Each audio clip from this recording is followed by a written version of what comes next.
Friends, నేను చేస్తున్నాను ఉలవచారండి. First అయితే ఉలువల్ని ఓవర్ నైట్ సోక్ చేసి పెట్టేసుకొనేసి, ఒక కుక్కర్‌లో ఉలువలను వేసేసి 1 ఇంచ్ ఆఫ్ వాటర్ పైకొచ్చేలాగా చూసుకొని 4 విజిల్స్ రప్పించండి. ఇప్పుడు ఈ వాటర్‌ని సెపరేట్ చేసేసి, దాల్ని సెపరేట్ చేసి పేస్ట్ చేసి పెట్టేసుకోండి. ఈ మాదిరిగా ఒక నిమ్మకాయ సైజ్ అంతా చింతపండుని తీసేసుకొనేసి నానేసుకొని పెట్టుకోండి. నెక్స్ట్ ఈ మూడిటిని సిద్ధం చేసుకున్నాక ఇంకొక ప్లేట్‌లో 1 ½ ఆనియన్‌ని స్లైసెస్‌గా కట్ చేసుకోండి. 2 ఎండుమిరపకాయలని కొంచెం కరివేపాకుని కట్ చేసి పెట్టేసుకోండి. నెక్స్ట్ ఇంకొక ప్లేట్‌లో టొమాటోను, పచ్చిమిర్చిని మీరు సిద్ధం చేసుకోండి. 2 టొమాటోస్‌ని స్లైసెస్ కట్ చేసుకోండి. ఒక 4 పచ్చిమిర్చిని మీరు స్లిట్ చేసి పెట్టుకోండి. ఇప్పుడు ఇందులోకి మనం మసాలా చేసుకుందామండి పౌడరు.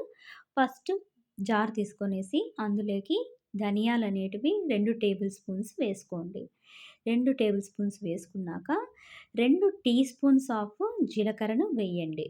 అందులోకి 2 టేబుల్ స్పూన్స్ ధనియాలు, 2 టేబుల్ స్పూన్ జీలకర్ర, నెక్స్ట్ హాఫ్ టీ స్పూన్ అంతా మిరియాలు. మీకు ఘాటు కావాలంటే 1 టీ స్పూన్ కూడా మిరియాలనేది మీరు యాడ్ చేసుకోవచ్చండి. ఇలాగా ఈ మూడిటిని మీరు బ్లెండ్ చేసి పెట్టుకున్నాక ఇందులోకి వెల్లుల్లిపాయలనేవి వేసుకొనేసి దీన్ని కూడా కచ్చా పచ్చాగా మీరు బ్లెండ్ చేసి పెట్టుకోండి. ఇప్పుడు స్టవ్ మీద ఒక పాత్ర పెట్టుకొనేసి ఆయిల్ వేసుకొనేసి అందులోకి పోపుది వేసుకుందామండి. ఫస్ట్ ఆవాలనేటివి వేసేసి చిటపటమన్నాక కొంచెం జీలకర్ర అనేది వేయండి. జీలకర్ర వేశాక నెక్స్ట్ మనం స్లైసెస్ కట్ చేసి పెట్టుకున్న ఆనియన్‌ని, ఎండుమిరపకాయని, కరివేపాకుని వేసేయండి. వేసేసి వేయించండి. ఇవి కొంచెం సాఫ్ట్ అయ్యే వరకు మీరు వేయించుకోండి. మెయిన్ ఉలవచారు అనేది అండి సమ్మర్‌లో చేసుకోకండి, వింటర్‌లో చేసుకోండి. ఎవరైతే కఫ సమస్యతో ఉన్నారో వారైతే వింటర్‌లో సమ్మర్‌లో అయినా లోపల మీకు కఫం తగ్గాలంటే ఈ ఉలవచారు మీరు వేసుకోవచ్చండి. ఫ్లమ్ అనేది ఎక్కువ కొంతమందికి ఉంటుంది. వారికి ఇది చాలా మంచిదండి. ఇది ఇప్పుడు కొంచెం సాఫ్ట్ అయ్యాక ఇప్పుడు ఇందులోకి కొంచెం టర్మరిక్ పసుపు అనేది వేయండి. వేసేసి కొంచెం ఆ పసుపు అనేది పచ్చివాసన పోయే వరకు వేయించుకోండి. వేయించుకొనేసి ఇప్పుడు ఇందులోకి మనం కట్ చేసి పెట్టుకున్నాం కదండీ టొమాటోస్. ఒక 2 మీడియం సైజ్ ఆఫ్ టొమాటోస్, అది పచ్చిమిర్చి తీసుకొనేసి ఇందులోకి యాడ్ చేసేసుకోండి. యాడ్ చేసేసుకొని దీన్ని కొంచెం మంచిగా వేయించుకోండి. నీళ్ళనేది క్లీన్‌గా బయటకొచ్చేసి దాని నుంచి మంచిగా కుక్ అయ్యే వరకు దీన్ని వేయించుకోవాలండి.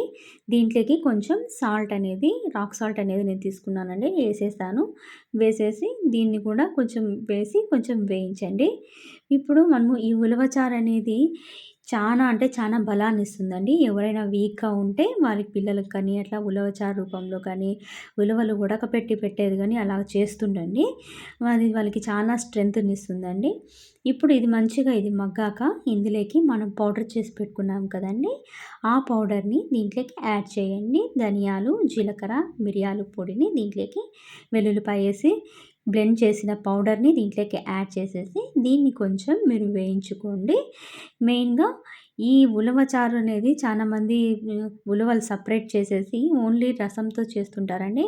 ఆ మిగిలిపోయిన ఉలవల్ని చాలామంది హార్సెస్‌కి వేస్తుంటారు. అది ఎందుకంటే అది మంచి శక్తినిస్తుంది దాంట్లకి. మనకి కూడా చాలా మంచిదండి. ఇప్పుడు మనము దీంట్లోకి ఉలవలు పేస్ట్ చేసి పెట్టుకున్నాం కదండీ! దీన్ని యాడ్ చేయండి. యాడ్ చేసేసి దీన్ని క్లీన్‌గా మీరు మిక్స్ చేసేసుకొని దీంట్లో వేయించుకోండి. ఇది కొంచెం వేయించాలండి. ఇప్పుడు ఈ ఉలవలనేవి చాలా మనకి ఆరోగ్యానికి మంచిది కాబట్టి సమ్మర్ టైమ్స్‌లో ఇది ఓవర్ హీట్ ఎక్కువ చేస్తుంది కాబట్టి అది జస్ట్ ఎప్పుడన్నా చేసుకొని తినండి, యూజ్ చేసుకోండి. ఇప్పుడు ఇందులోకి మనం చింతపండు రసాన్ని పిండుకుందామండి.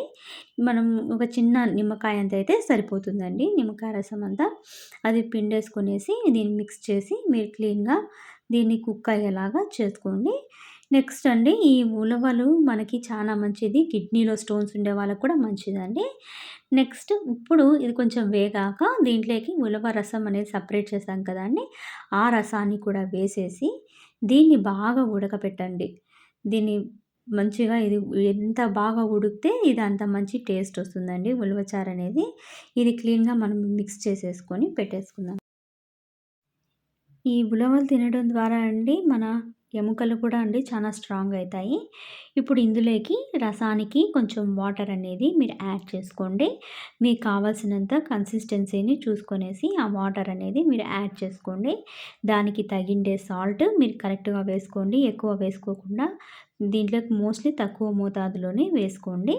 ఎందుకంటే త్వరగా ఉప్పనేది ఎక్కువ తెలుస్తుంది. కాబట్టి లైట్‌గా వేసుకోండి. రాక్ సాల్ట్ అనేది మీరు వేసుకోండి. వేసేసుకొనేసి మీరింకా వాటర్ కావాలంటే యాడ్ చేసి పెట్టేసుకోండి. ఈ మాదిరిగా నేను యాడ్ చేసుకున్నా అండి. నాకైతే ఫుల్ అయిపోయింది కాబట్టి నాకు వెసల్‌ని నేను మార్చుకుంటున్నానండి. నెక్స్ట్ ఒక స్టీల్ పాత్రలో తీసేసి వేసేసుకొనేసి దీన్ని బాగా ఉడకపెట్టానండి. దీన్ని మంచిగా ఒక 5, 6 నిమిషాలు బాగా ఉడకపెట్టినాక ఇప్పుడు ఇందులోకి పైన నుంచి కొంచెం కొత్తిమీర వేసేసుకొనేసి సర్వ్ చేసుకోవటమేనండి. ఉలవచారు అనేది కిడ్నీ స్టోన్స్‌కి మంచిది. మనకి బాడీని మంచి స్ట్రెంత్ ఇస్తుంది. వీక్‌గా ఉండే పిల్లలకి ఎక్కువ ఇది పెడుతూ ఉండండి. ఇది ఎందుకంటే వారికి బలాన్ని బాగా ఇస్తుందండి. మంచిగా ఎదిగే పిల్లలకి ఇది చాలా అవసరం అండి. సో, ప్రతి ఒక్కరూ దీన్ని చేసుకుంటూ ఉండండి. మీ కఫానికి కూడా ఇది మంచిదండి.